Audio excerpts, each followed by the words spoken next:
Hi, I'm Mike Tenney, host of Pop Culture Catechism on Awaken Catholic, and this is Awaken the Word, a reading from the Holy Gospel according to John. When many of his disciples heard this, they said, "This teaching is difficult. Who can accept it?" But Jesus, being aware that his disciples were complaining about it, said to them, "Does this offend you? Then what if you were to see the Son of Man ascending to where he was before? It is the Spirit that gives life. The flesh is useless. The words that I have spoken to you are spirit and life. But among you, there are some who do not believe."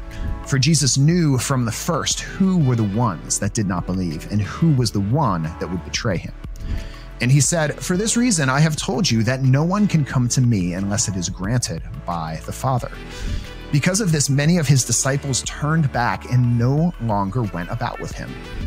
So Jesus asked the 12, "Do you also wish to go away?" Simon Peter answered him, "Lord, to whom can we go? You have the words of eternal life.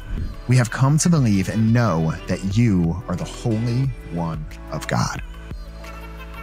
This is the conclusion of the famous bread of life discourse in John chapter 6, where Jesus lays out in no uncertain terms our Catholic belief in the real presence of Jesus in the Eucharist, that in some strange, mysterious way, Jesus's body and blood, soul, and divinity is present when we receive the Eucharist, and it becomes a part of us, and he communes with us. That's why we call it communion. And some people here that have been following him for a while leave him at this point. They walk away. So there's two things I want to highlight here.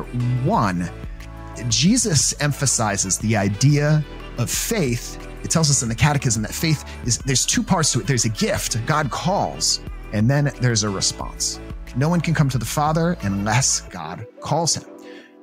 And so there's the gift. These people have been called, but then there's also a response on our part, a response to that call. And you can see here that some people who have been following Jesus reject it. Now, this can be a struggle for us as we see friends and family members fall away from the faith.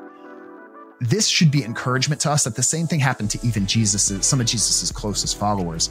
And that doesn't mean we have to fall away. It doesn't mean we have to stop being friends with them or stop witnessing to them. In fact, even more so, it's so important that we remain faithful. But two, when we get frustrated with the church, there's things we don't understand. Look, Peter doesn't say here, "Lord, what you said makes total sense. I don't know what's wrong with those people. I'm going to stick with you." He kind of seems to be like, yeah, we don't have any idea what you're talking about. This doesn't make a whole lot of sense. But he says, well, where else are we going to go?